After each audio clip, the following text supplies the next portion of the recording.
We're just setting up for a live broadcast. If you can see me or hear me, you send me a text. I know somebody from Canada Energy is going to come online soon.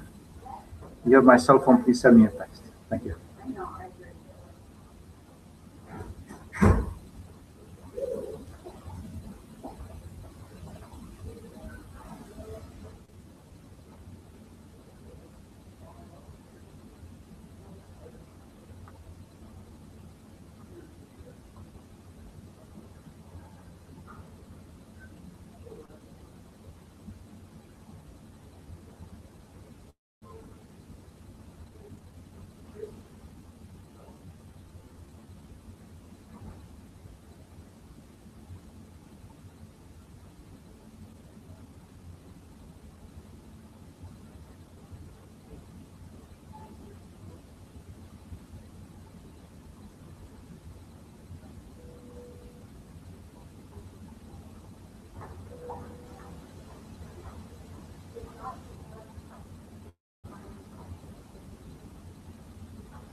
Hello, sorry?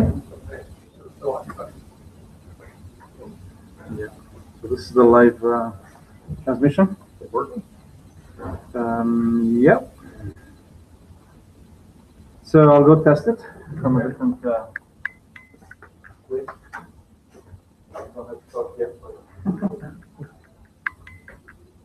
and we can see if I can see it. Okay. A member of the general public.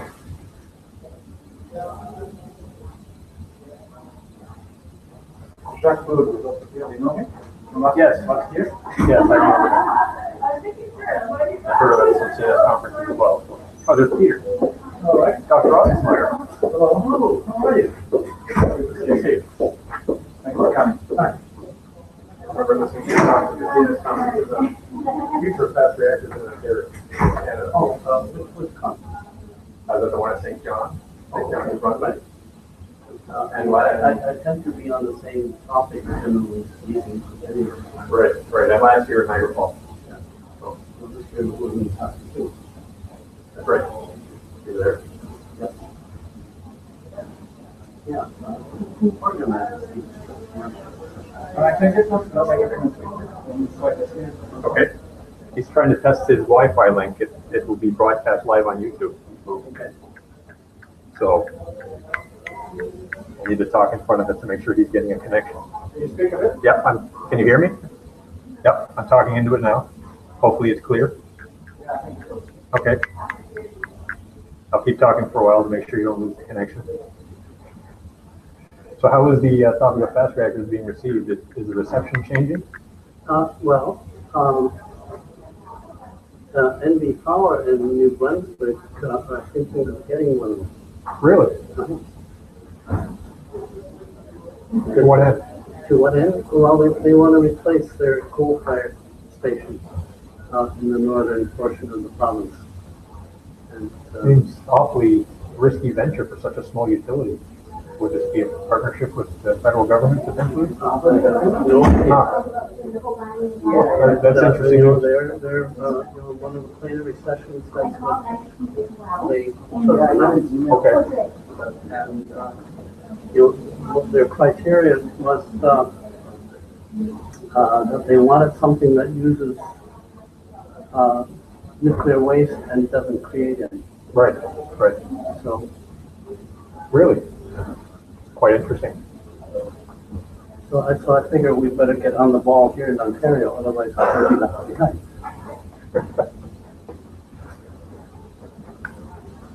Yeah, who knows? Maybe it would become a profitable industry for them if they started to take waste from other utilities.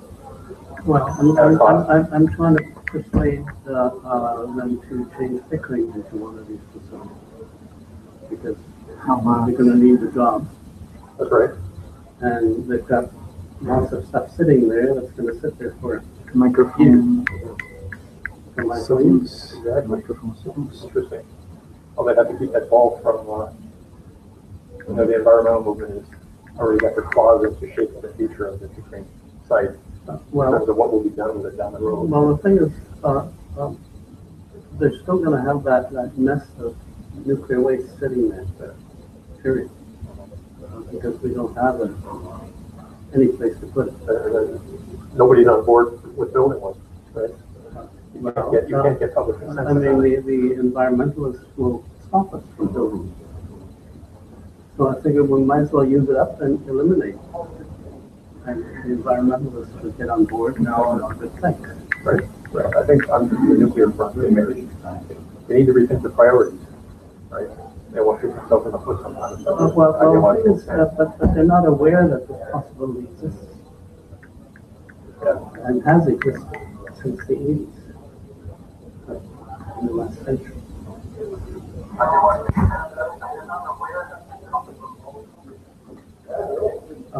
the way, I don't remember who you are. And so, And so, yeah. you're about to announce it. No, I'm one of the co-presenters. Hey, Hello. John? Aaron. Hello, John. How are you? And Peter, Oh, Peter, sir. Peter's gone. Yeah, you guys are really bad. I don't have parts of well, she wasn't gonna give me one.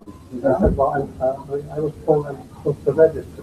yeah, well, I was supposed to register, but I walked in and tried to register my vehicle in the info center parking. There's somebody that's no register. Okay. But that's fine. I go by the rules, to bring your lunch and, Well, I was in the car. I didn't know how traffic was gonna be. oh, I see. I got, extremely healthy.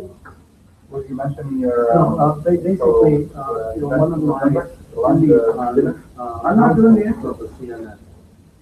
yep, it was about the intro, that's why I thought something was I'm here basically to find out how I can educate you guys. Right. Well, no, you're not coming, you're coming. This is a CNN. No, you go by some. If I organize it, CNS representative. We organized it as part of the Durham Branch, but it was more of my co-chair than did it. Why?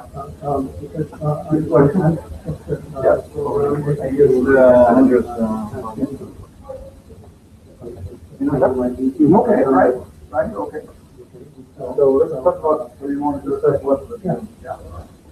So I think it would be good if you present, specific in CNS and what it does and so on, and why we're doing this.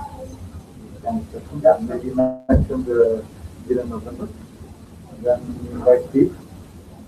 So what's the November thing? The small modular dinner. Oh, right, you mean our events here, okay. Our events. I'm not, I thought you are the only one who accepted the invite. The next person did not invite. yeah, so Nick was organizing all this on the CNS side, right, so I kind of, lucky I'm here, because, I tied up with renovations, so I help the gas guy work out here on that side as well. So the way we're going to do it at 12:30, we're going to end the presentation. If we have time, we may have some questions by then. But we reserve the last 3-4 slides for licensing so people can stay after. The room is booked for the whole hour. So we'll stop, maybe a question or two, but you'll do the wrap-up at 12:30. Somebody do the wrap-up. Say if you want to work and everything, encourage them to become members and so on. Right, so who's doing the intro, the introduction of the speakers? You are, right? Okay, at least I. You're welcome, that's all, you want me to do a little bit of a wrap on CNS? Yeah, just as you did at the beginning, CNS,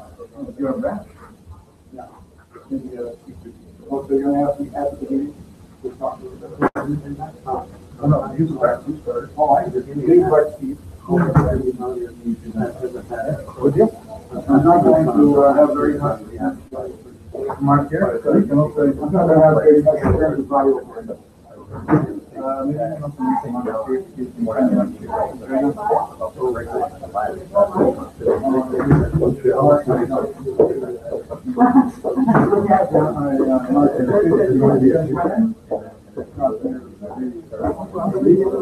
Can you help me with it? Over. Certain level of small reactors in the now playing our Well, you may have had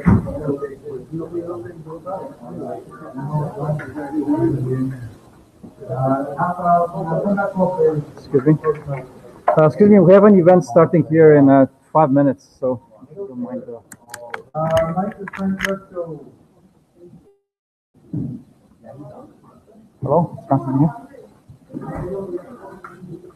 Hello, can you see me now? Live?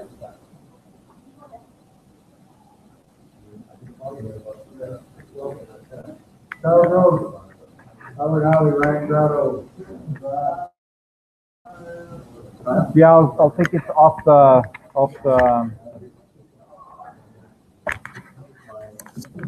yeah, I'll put it closer to the speaker itself and less light for you.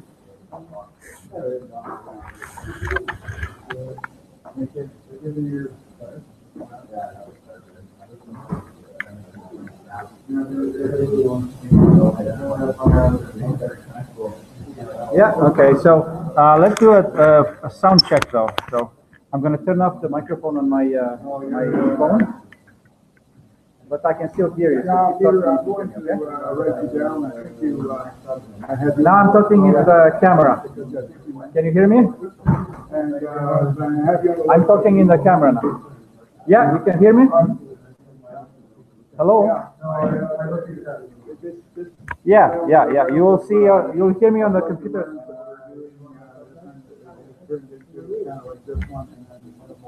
Okay, so you can hear me, right? Yes, of course. But when I put the phone down, I can't do much about the delay, sorry. Okay, good, thank you. We have a kind of So I will keep the phone on the desk here, and it's on mute, so you cannot hear from two sources, but you can. I'll listen to it when we get to the question, and we can communicate by text, I guess. Well, for the presentation you'd like to do, what I'd like to small biographic, small description, small biographic, then it takes the later. And then we'll, use Are you logging out? Yeah. Thanks.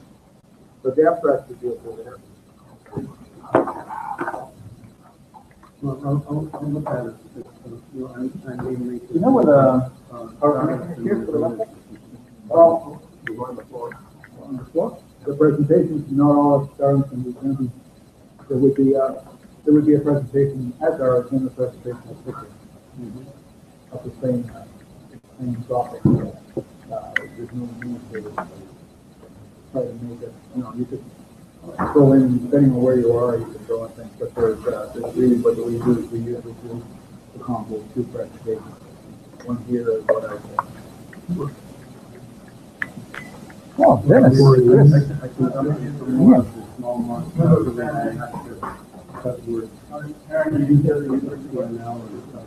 Or you can connect to this one directly. Sure. What's the best way? I'd rather keep that one separate.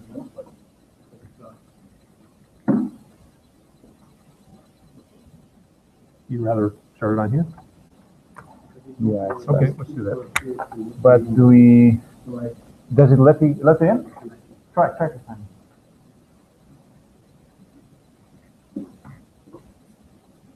Logging.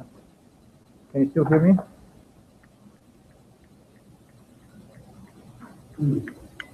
Maybe trying to get a conference call. It's gonna be live webcast How about now?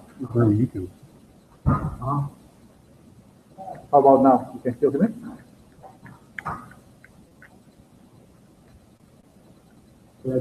We have 2 viewers already.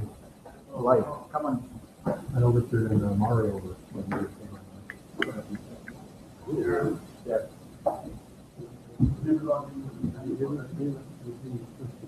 So what we can do is, that's it, no,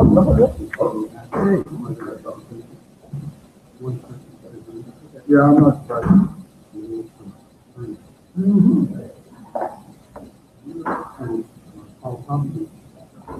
I just mean, the right people are here.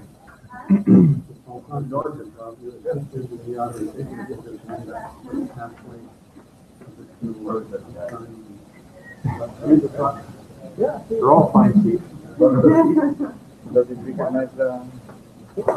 Yep.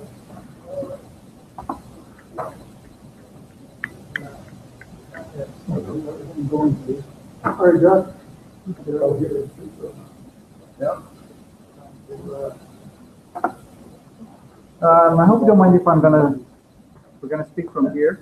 So, Are you gonna force people back? to make it more, There. yeah, sorry gentlemen, I have to move you now. We're gonna speak from here to be close enough to that camera, which has the sound in it.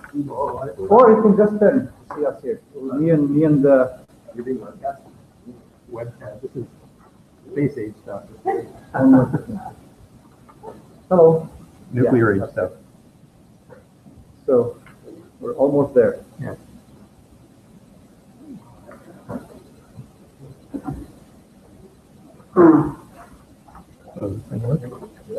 Randall, I put you on the speaker here, so if you want to say something, we are gonna hear you, otherwise keep it on mute, please.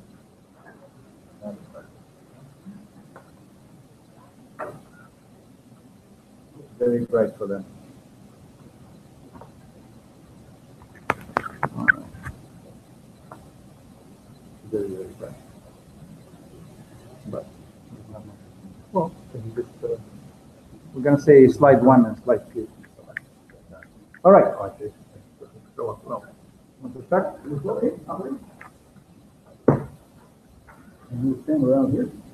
Something like that. Oh, yeah, okay. Good morning, good afternoon. It's right on that line. Okay. I see a few faces I recognize, a few I don't. I'm a former OPG employee from Darlington, left the OPG in 2010. I was at one point in time past president of the CNS. I've gone through a lot of the different positions. I'm now actually kind of retired from the executive of the CNS and moved on to try to help out our local branch. So Canadian Nuclear Society, CNS, what is it? Well, it's an organization that's interested in the promotion of and education related to nuclear science and technology. Okay, so we're out there to try to present to any interested party very balanced picture of what nuclear is about, all the way through nuclear research, nuclear power reactors, research reactors, and even a new technology that's coming up. So the CNS is a fairly large organization, about 1,000 members across Canada. They hold a number of large conferences. We just had an annual conference earlier this month in Saskatoon, for instance, and we also provide courses and so on along the way. So that is at the CNS level, but within the local areas we have branches, and Durham Region Branch is one example. I co-chair the Durham Region Branch with Nick Preston from Pickering, retired from Pickering. And what we do at the, we try to do is bring smaller groups together and do these types of things here. We started Lunch and Learns last year. We're going to try to continue this year. We alternate between here, the plant in Darlington, and the plant Pickering and 777 Rock. And so I probably will not say much more at this point. If there's questions, let's see an answer. We'll do it at the end. I'd like to ask Steve Goodchild to come and present our speakers. Sure. Good talk. So again, most of you know me. I'm Steve Goodchild. I'm the RTS engineering manager here with New Services. I thought one of the things before I introduce the speakers is provide maybe a little bit of context and history, right? Because if you think about it, having a reactor that doesn't have a design feature to have it remain shut down is a very interesting challenge, right? So at pick rate, the original concept of Canada, you had a dump tank, right? You have your moderator, and you don't have a reactor. However, as accident analysis developed, we ended up with an issue around what I would call, a stylized accident, but one that we had to demonstrate that we had good trip coverage for. That's large for low tank. Okay, transient was so fast, the dump tank wasn't effective. And we ended up going down the path of developing poison injection system. Okay, so with poison injection system, you now have two solid shutdown systems, you don't need the dump tank. And that's the evolution of guaranteed shutdown states has evolved over time. And I don't know anybody else better qualified to talk about this than Constantine Zanika and Aaron Sullivan. They've both done a tremendous amount of work in the area of guaranteed shutdown states, including bringing rod-based GSS to Darlington, and then working very hard to get what my vision was, which was being able to transition from only poison state to the rod-based GSS before coming out of the plant, because of the time taking to give it. So without any further, who's speaking first, guys? I am. Constantine. All right, so I'll come close to the camera. So this is a live webcast that will be a recording on the CNS YouTube channel. There is such a thing as Canadian Society. Unfortunately, the people, you'll have to trust me on the slides. I'm going to say the slide number.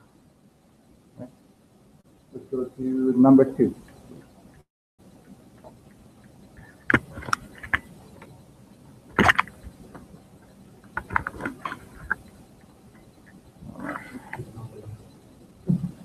Very bright.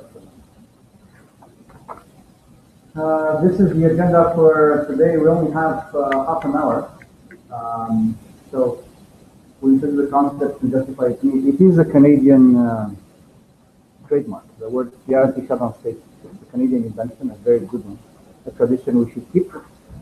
The concept was invented probably in Ontario, so picking B and Bruce first. Then exported throughout the world with the Camel 6s, first of all in Toronto Pro, and then Quebec and Johnson Street. We will describe the Darlington GSSs, the 3 that are currently the European fleets. Then a new one was demonstrated. It's a hybrid between 2 of the most recent ones. It's a very interesting one. The moderator being rod-based GSS, and Matt here can explain more about it. I'm happy to greet our chief nuclear engineer, Mark is here with us today. If you didn't know him, that's a good opportunity. Thanks for coming. We have important visitors from the CNS executives, Dr. Courtice. If you have the time to stay after 12:30, we'll take more questions and we'll talk more about the licensing history. We have the room reserved up to 1 p.m. There's a bit of history, very interesting.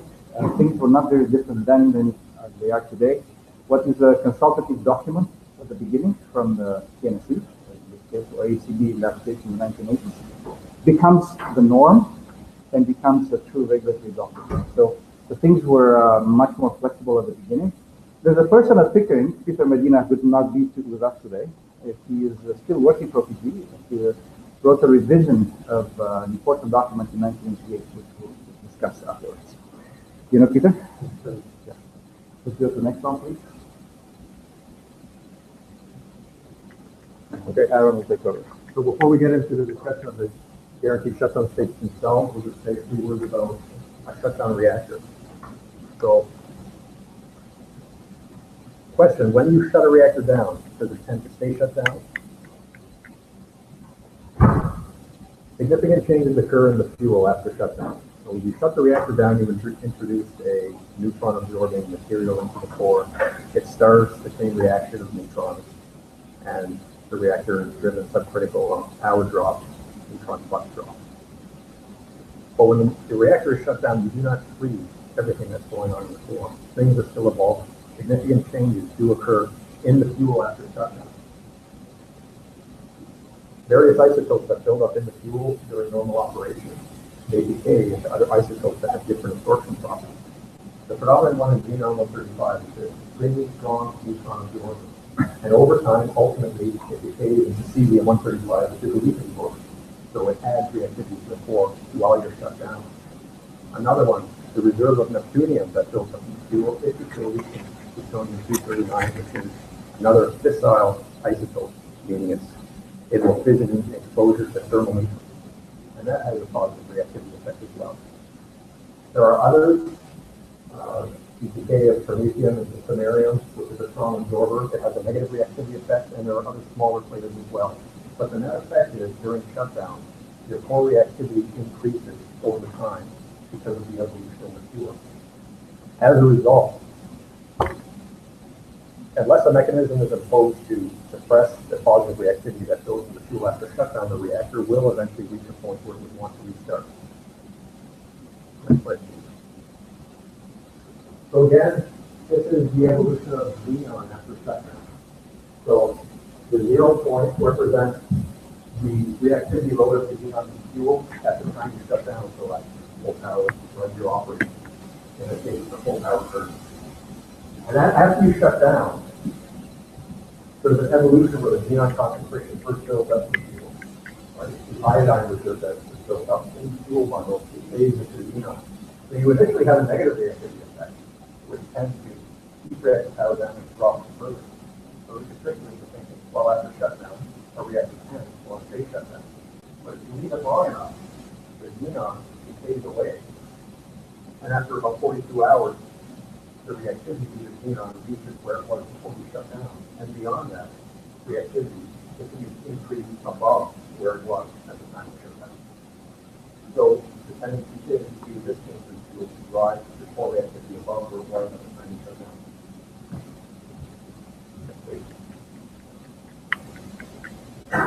So this is the effect of an SPS1 trip. So assuming you're tripping to high power, you have the first vertical axis total reduction of reactivity for the excess reactivity of the core. You insert the rod, and SPS1 is again a fast acting system, so all the rods are inserted in less than 2 seconds, around 1.5 seconds before the start. You have this initial very quick drop in excess reactivity, and then of course you have a slower decline as the xenon fills in. You might be tempted to say, well, from the previous slide, you saw that the amount of reactivity increase from the decaying xenon is more than compensated by the rods that are in the core. So you might ask, well, can we just leave the shut-off rods in the core? What's the need of the guaranteed shutdown state? This is part of the story. Not only do you have to take into account the changes in the fuel, but the GSS, or the peak of reactor shutdown, needs to consider potential accidents that could occur in the shutdown state. And these also have positive reactivity effects. So in the end, it's a combination of analysis, assessment, and knowing what's going on in the fuel to determine whether or not it has sufficient reactivity in place to maintain a shutdown.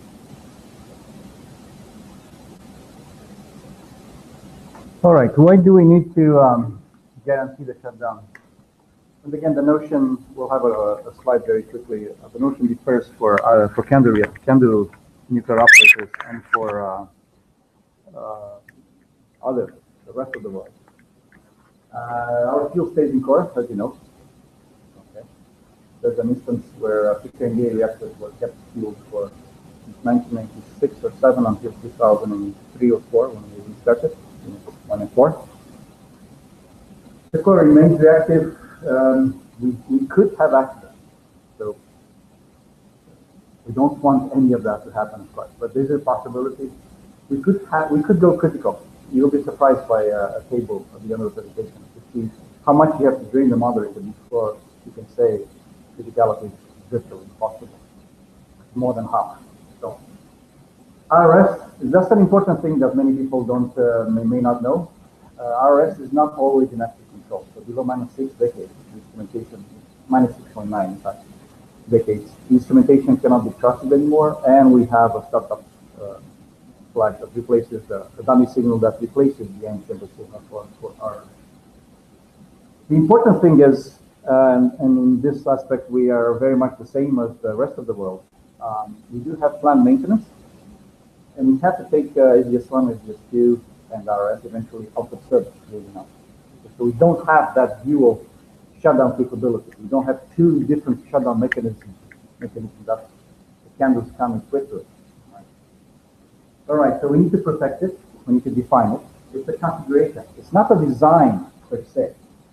Think of it as this is not a system we design. It's a configuration of the systems that we have. Okay, so the GSS is a state, truly. Okay, not a design feature necessarily. In many cases, it was adapted, like we did with Rodney GSS, because there was no way to guarantee the fuses, for example. So it was a bit tricky.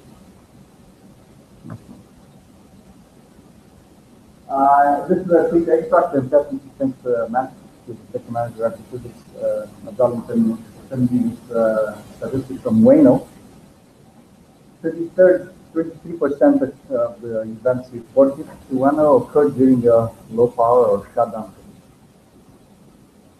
Although most of the plants, the statistics shows they're in an outage, let's say, only 5% of the time. So it's really disproportionate. And why like that? Because we do a lot of work. We work on the systems, right? That's the best explanation I can see right now. And when you talk about safe shutdown, the expression safe shutdown was actually invented by the light water, light water reactor, PWR, PWR. Do they have positive reactivity coefficients, negative? Any feedback from the room?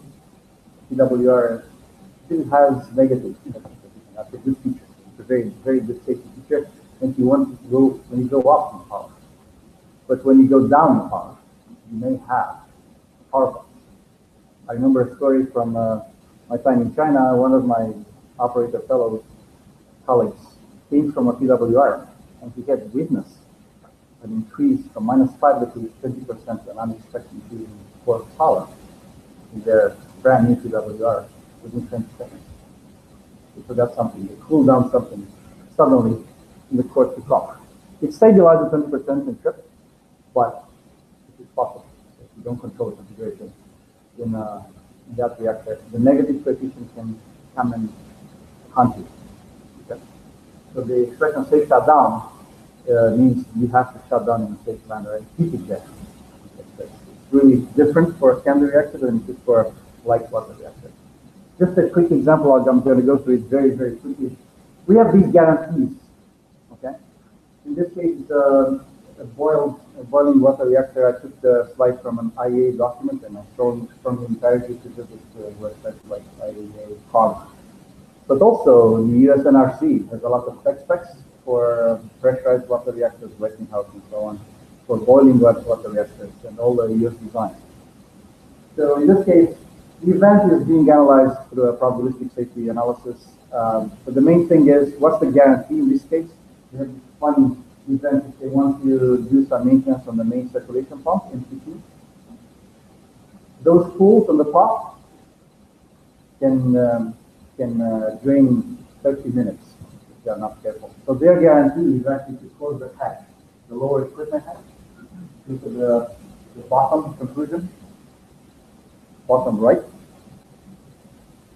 That's their guarantee. See how different it is from what we call a guarantee. So they can work on the top. Otherwise, you see the third bullet from the right, less than 2 minutes to close the hatch for the water leak. The wire is going to the hatch and so on. And there's no means to reestablish fuel cooling if it happens. So their guarantee is to keep that hatch closed. Okay? It's a very different way of guaranteeing, but it's still a guarantee for us. That's their guarantee. Properties, and this is common with the rest of the world. We're looking at subcriticality margins. This is a typical expression used by reactor physicists. And I should probably acknowledge the presence online through the videocast, live webcast of our colleagues in Canadian Park. Canada Energy has at least two reactor physicists online watching this, hopefully in good condition. I can't hear them right now. And we'll have a recording on the CNS YouTube channel. So, they can tell you all about it, especially because the analysts at what is today Kinetics and SS did the first analysis for it using RCP ISP for rod-based GSS. And Canada Energy did the second analysis of MCMP, a different code, different method for redundancy. Okay, so we want reliability not just for the GSS itself, we want reliability for analysis too. That's why we did it with two different codes, different methods, coming to almost the same number. So in terms of reliability, it must be robust. So we need dual isolation and diverse isolation. So it's not like we pick and choose. There are strict requirements for having these dual isolation. We have to be able to monitor the equipment and apply it quite quickly. Please imagine the timing, okay? So it's a balance. How long does it take you to get to guaranteed shutdown state versus the timing transition and the risk versus what does that GSS give you? And that's where rod-based GSS is very, very helpful. Next one, please. I think you want to talk about it. So the Darlington OPG state very clearly that the acceptable states for our reactors are either critical under RF control, in a guaranteed shutdown state, or an active transition between one of these two states. The license also clearly identifies which GSSs are available for use at the station that are reactors. So OPG 2.1.3, which describes the valid guaranteed shutdown state for Darlington, states that because we consider the GSS the guaranteed shutdown state if there is sufficient negative reactivity to system criticality in the event of any process failure. And appropriate administrative states are guaranteed or in place to prevent that removal of negative reactivity. So these three GSSs, the moderator over 40 guaranteed shutdown state or OPG DEC, the calandria drain or moderator drain GSS, DGSS, DGSS, and rod-based guaranteed shutdown state are the three guaranteed shutdown states currently applicable for use at Darlington. We'll discuss them in more detail in the subsequent slides, but each one is different. There's diversity among them in terms of the mechanism applied to maintain the criticality, right? And by having that diversity, it gives you operational flexibility and options.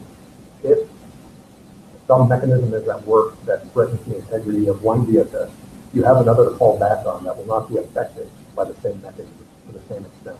So there's diversity in design, there's diversity in configuration, and it gives you flexibility and fallback options. They're also diverse, and that gives you operational flexibility in terms of the work that you can do during an outage while in a GSS.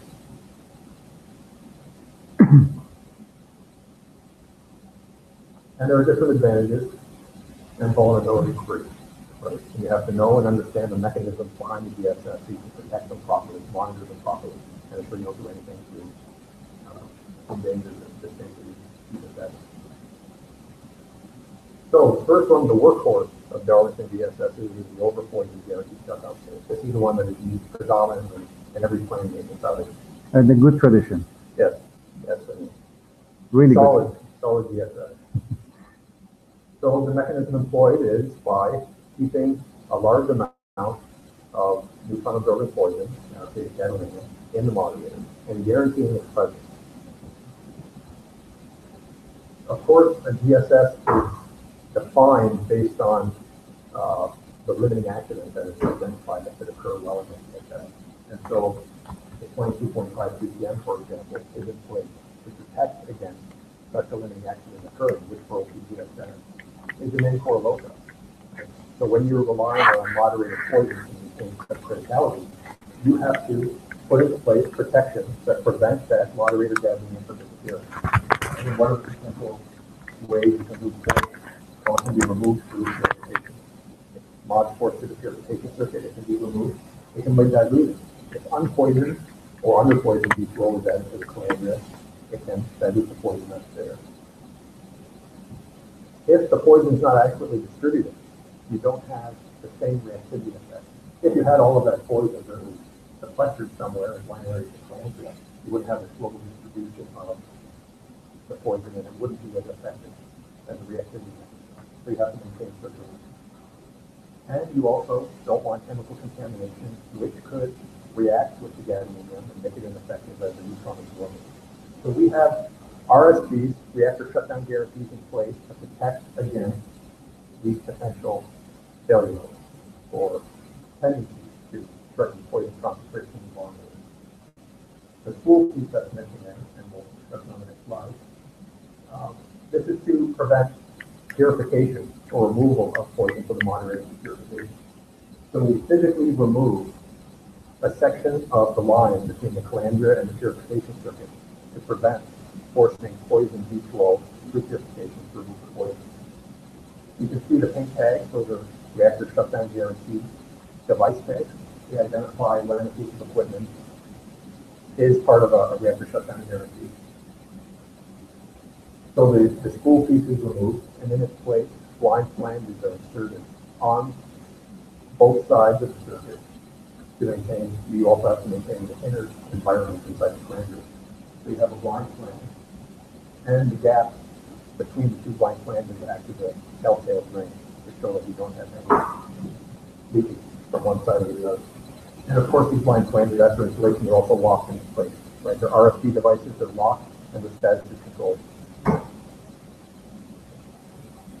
The people, you can look at that pipe, and notice it's very, used to be a solid pipe. We had to install that spool piece in order to create that guarantee. When Constantine mentioned that RSD isolations have to be dual and reversed, well, a perfect example is for OPG DEC. RSD number 1 is the isolation of purification through removal of that spool piece. RSD number 2 is isolation of the main mod pump. The main moderator pumps are isolated because if for some reason that spool piece were reinstalled against procedure, against process, the RSD will remove, the lock will remove, the spool piece put back in. With the main moderator pump isolated, you cannot generate enough ag in the system to drive moderator through the purification circuit and remove poison. You can't achieve that with the off pump alone. So this is an example of a diverse isolation or protection against moderator purification. So, did anybody hear about events at Pickering, where they had trouble maintaining gadolinium concentration in the moderator? Other than Solange. It's interesting. In a 3-year period, Pickering experienced a novel form of gadolinium loss that had not been seen in Candy before. And it happened according to the same mechanism, but through 2 different sources of contamination. So the idea is that you introduce some sort of chemical contamination to the moderator, a hydrocarbon of some kind. In the gamma environment in the calandria, that hydrocarbon can be dissociated and recombined to form oxalate anion. This oxalate anion is then free to combine with the gadolinium, which then precipitates out of solution. So the gadolinium oxalate, which is created, precipitates out of solution, and is played out on equipment. What you have is a loss of distribution of the gadolinium in the moderator. It doesn't have the reactivity effect of a well-distributed reactivity device. So in 2008 and in 2011, on 2 different units of Pickering, we had the same mechanism at work.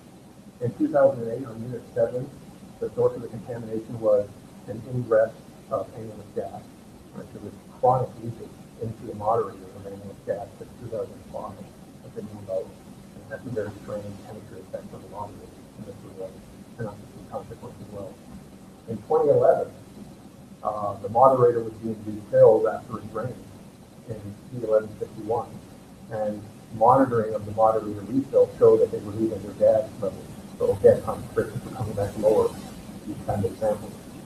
So in both cases, they wound up draining the moderator, right? Because they couldn't control gadolinium, drain the moderator.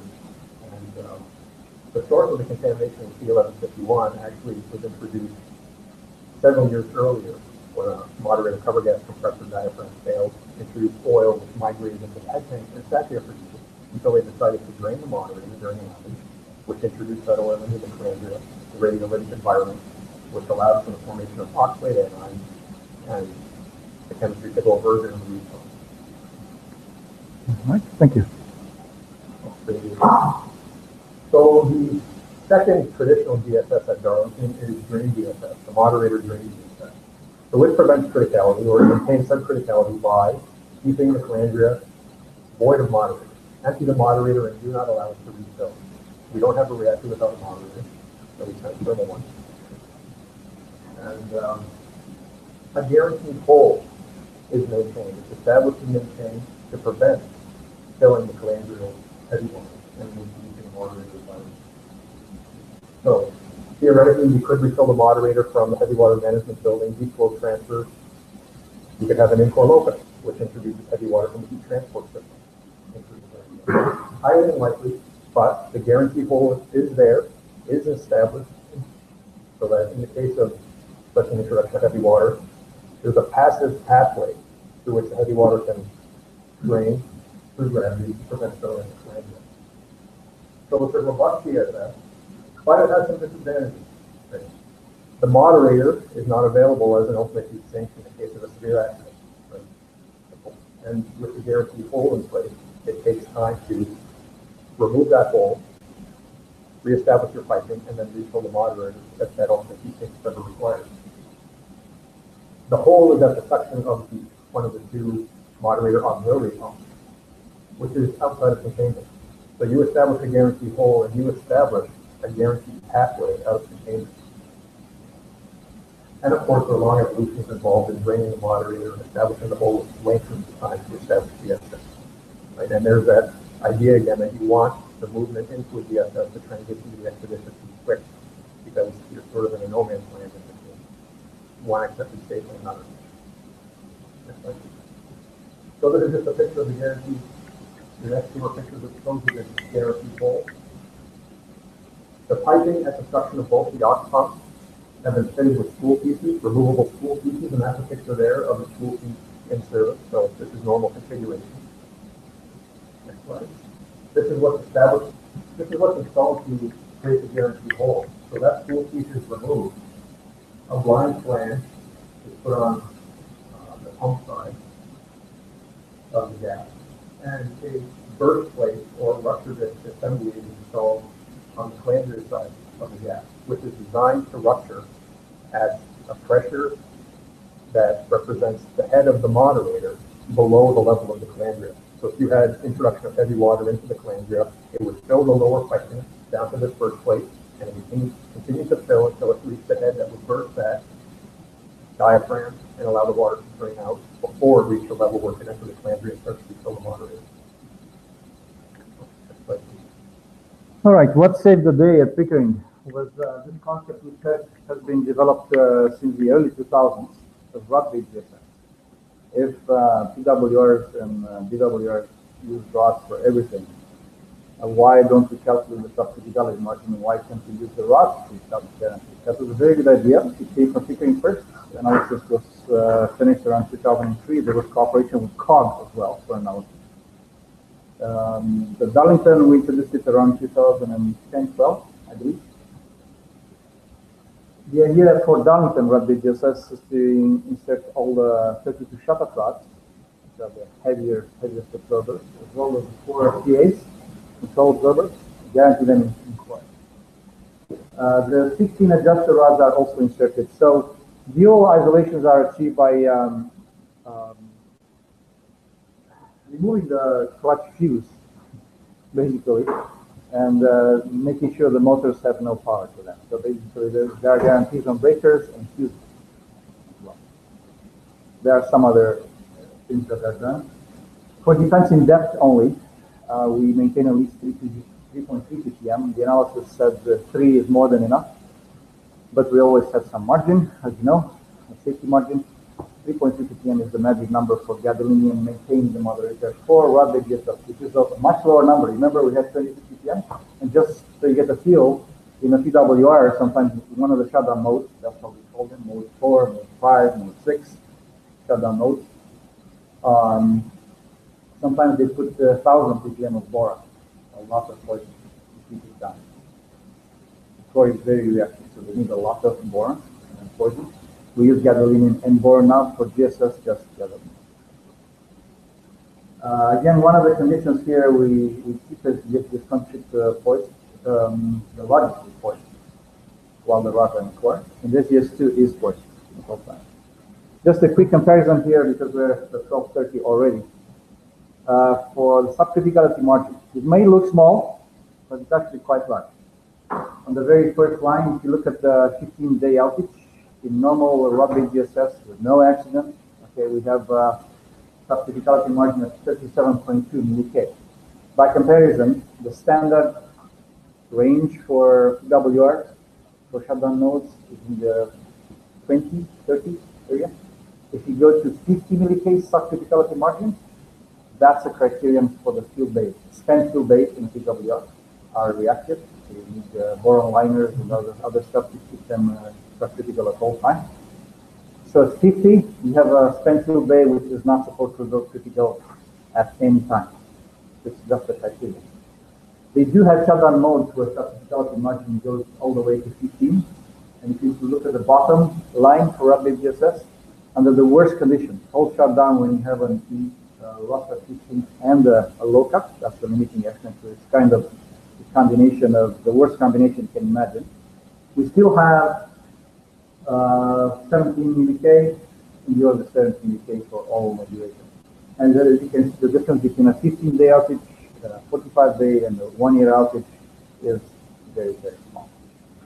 The bottom there we had, it's okay, I should just talk about this. The traditional overforcing GSS brings the core to subcriticality margin about 500 millik. So what does that mean in terms of scale? What is the scale? That's what 500 millik. For every neutron that comes out of the fuel, how many survive? About half. The population, the next population is half of what is generated in fuel. That's 500 millik. All right. Quickly, the advantages is very easy to implement and monitor. A lot less time in transition, so less time at risk before you go to the shutdown state. Shorter outages, so less dose, a lot less dose because nobody has to get into a plastic suit. Overall, the dose has been reduced significantly since we introduced rod-based GSS. So Pickering first and then a Darlington. We can keep the moderator system in service, and as Steve mentioned, we have a slide about that.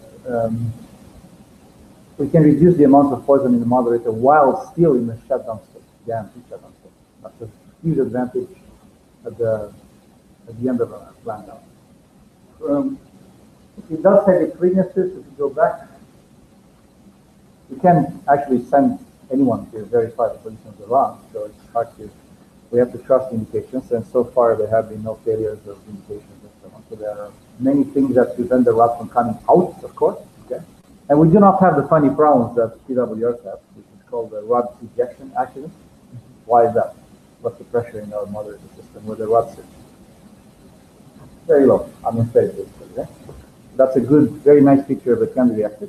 So we cannot send the rods out and by pure pressure.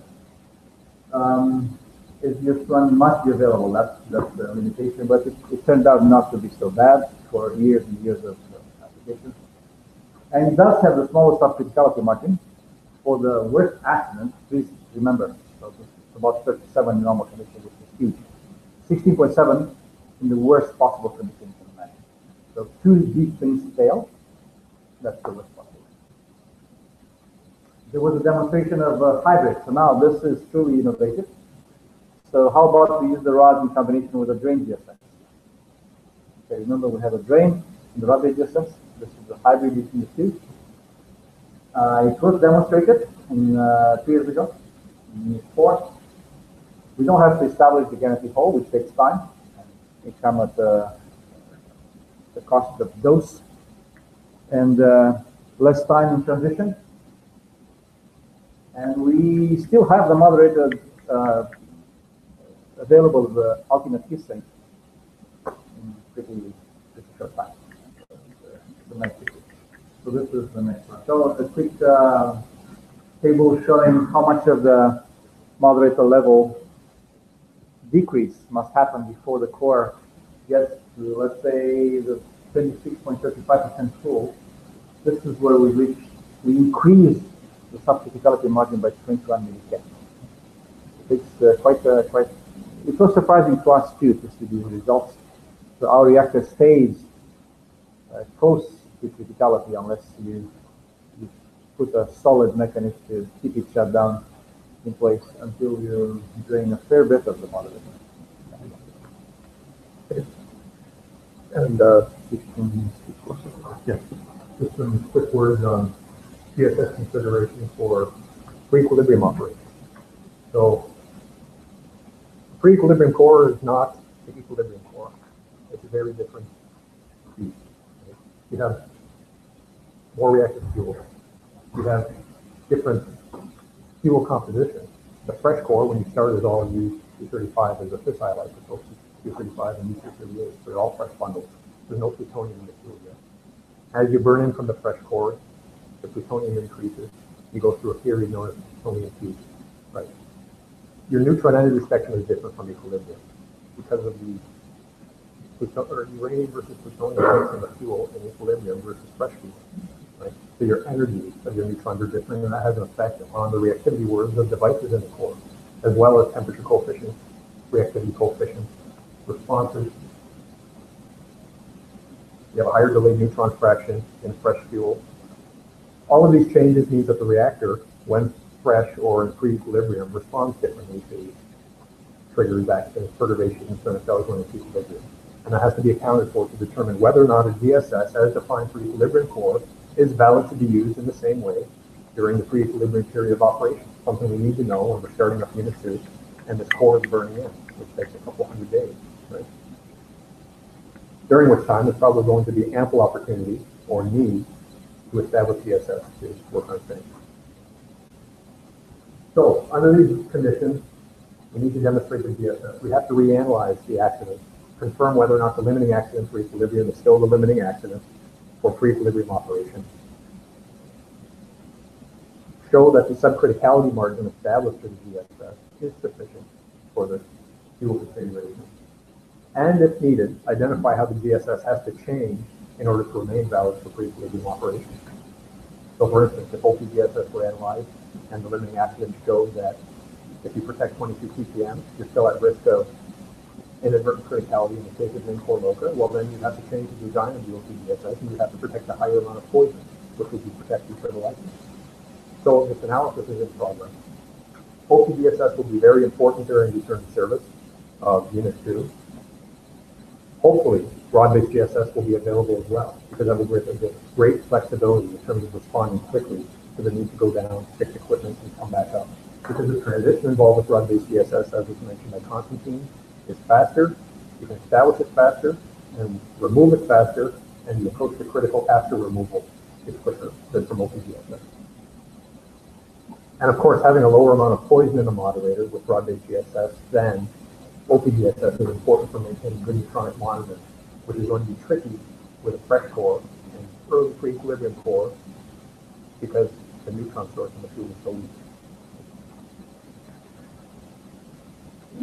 All right, thank you. So we'll stop the presentation here. I think we want to go to questions, but only for people who can afford the time, another 10 minutes afterwards.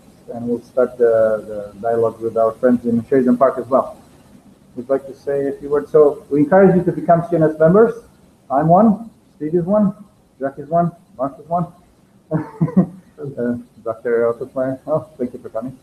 So, and I'm sure our colleagues in Sheridan Park are also members. There are a lot of good things. We also have social events. There will be, there's a great interest in the Canadian nuclear industry for the small modular reactor now. It seems that Canada will be the first country to host one.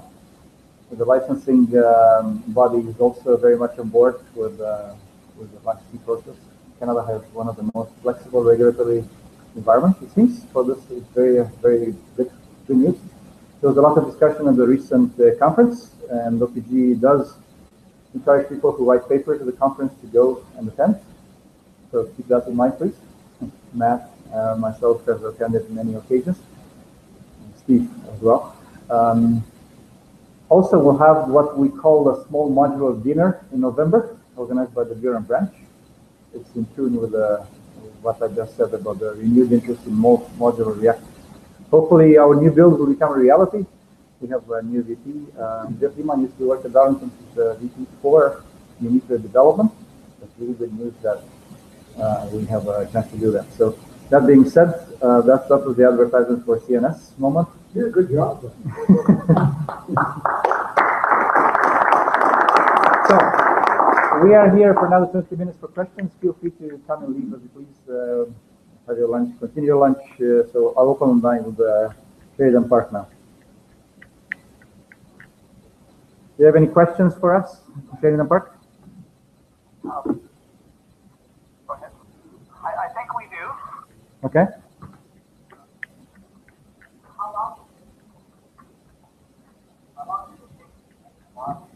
How long does it take to drain the moderator? It could be a 24-hour revolution. So the answer is it could be 24-hour, but it happened in the past to be 2 days or 2 days and a half. But then to establish the GSS, you also have to drain the lower level piping and then the guaranteed hole, which takes extra time. So it is a very long process. Please say again. How long to refill it? How long to refill the moderator? Once you get into refilling the calandria takes about the same amount of time to drain. But it's faster to refill the lower level piping. Okay, any question from the audience? Can you hear us? Yes, we can hear you. Go ahead.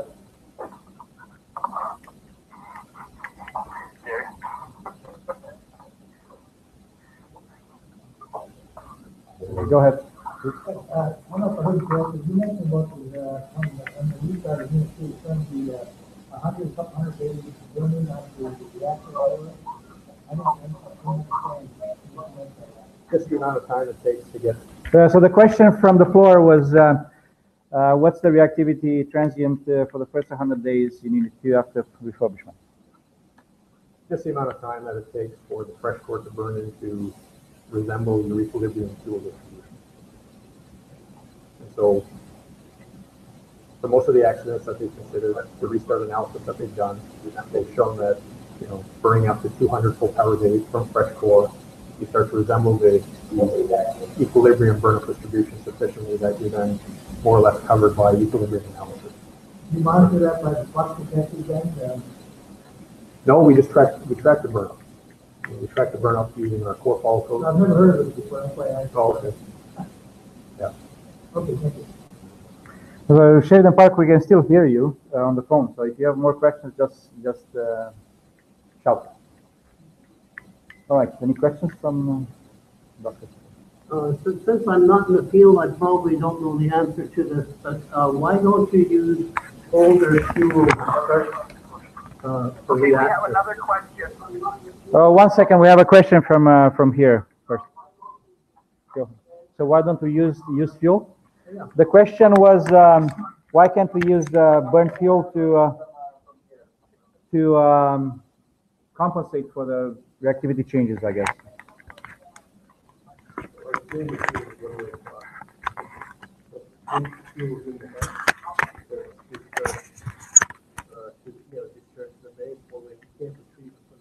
The only way to use fuel would be to take it from where the operating unit.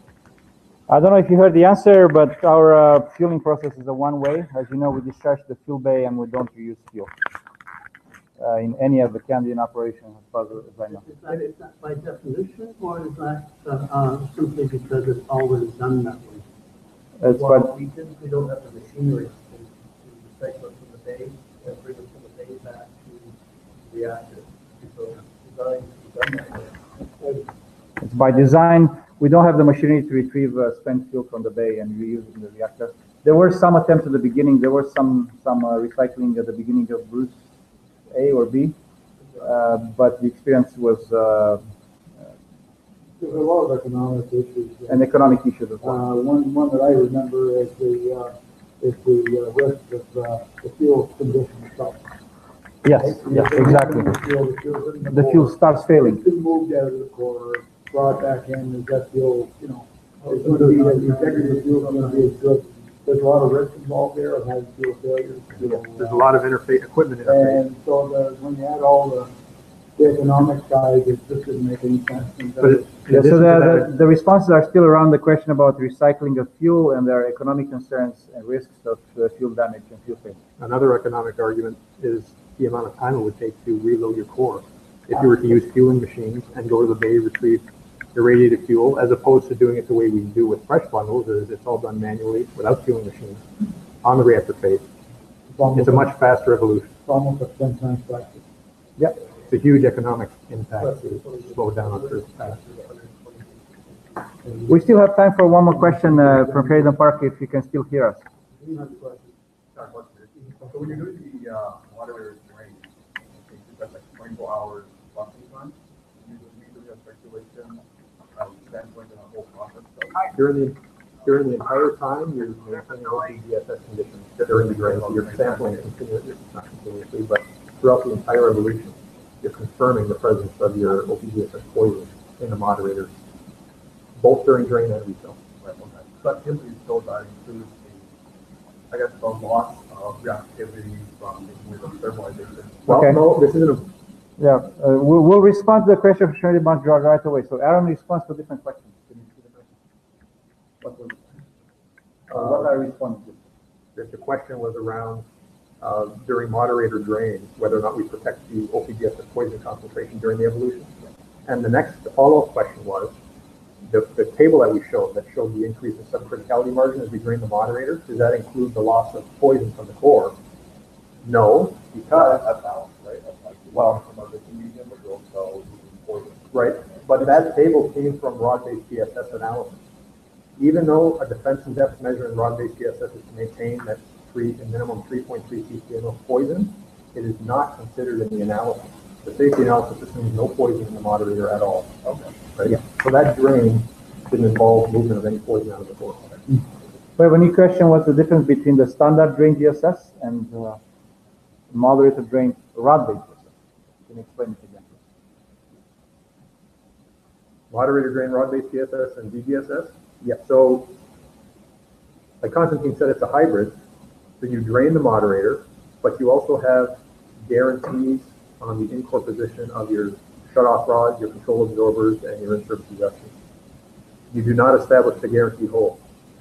So the trade-off is you have a drain moderator without a guarantee hole, but you have, to compensate, rods that are guaranteed in-core, which you don't have during a normal GSS, drain GSS. And there's the advantage of being able to refill the moderator quickly if you need it as a heat sink in case of severe accident. There was a lot of focus on severe accidents over the last 20 years, especially after Fukushima.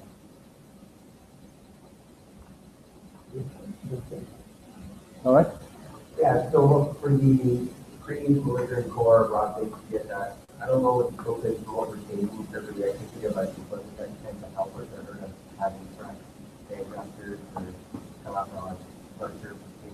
The question is about Unit 2 refurbishment here at Darlington. What are the changes? The fact that we're replacing adjuster rods, and what else is influencing the capability of using rod-based GSS after respect? So we're not replacing shut-off rods or control absorbers. We are replacing the 16 in-service adjustments, and which will increase the reactivity versus what they were when we shut down. Can you get some learning from that? Well, in terms of the analysis,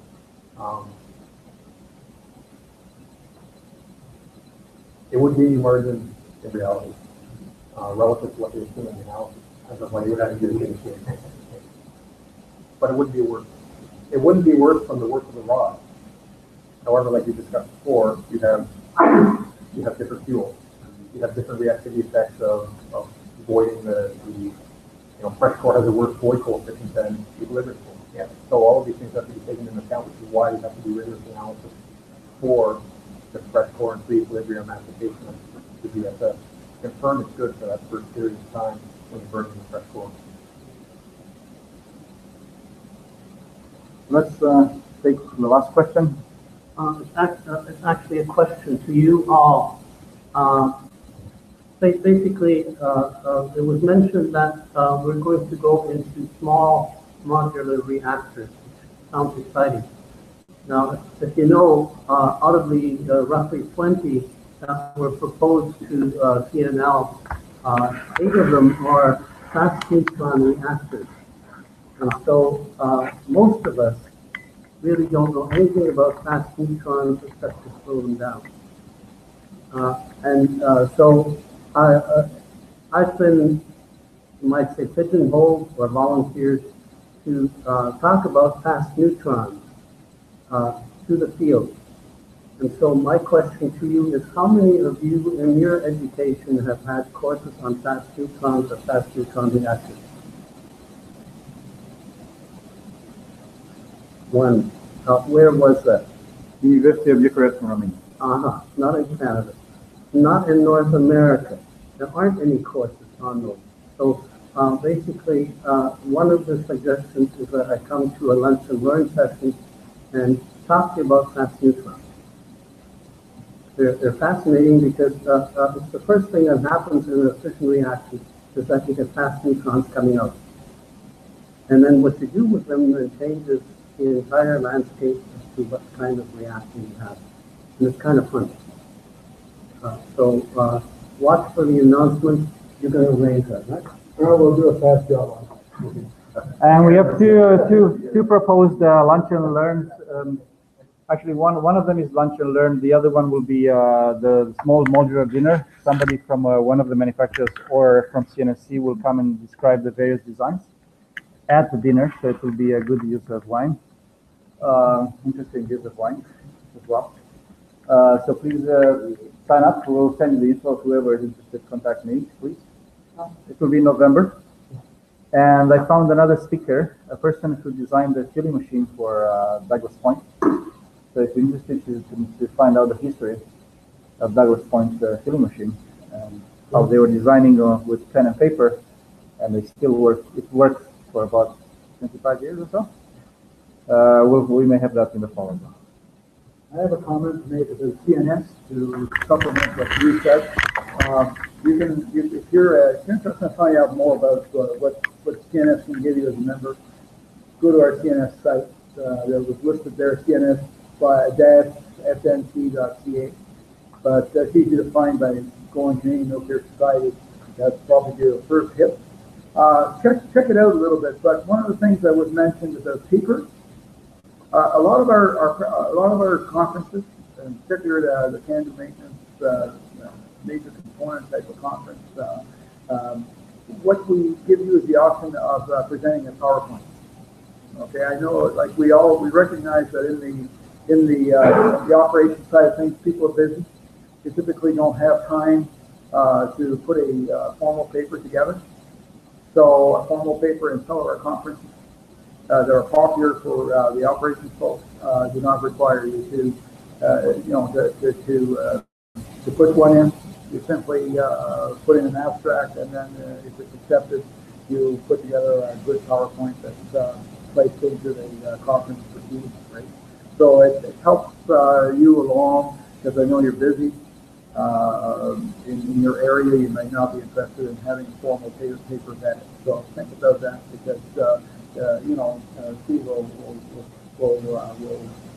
certainly vouch for management at OPG, and who has been very, very supportive of CNS. And if you are going there to and have a job to present a paper, do a presentation, that's very well supported by OPG. Thank you very much. Thank you, Doug. Thank you, Steve. Thank you, Aaron. That's the end of our luncheon. Well, we thank you both.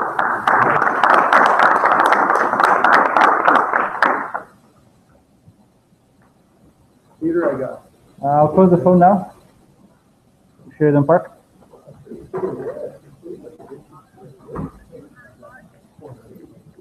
Getting into new areas, fast neutrons.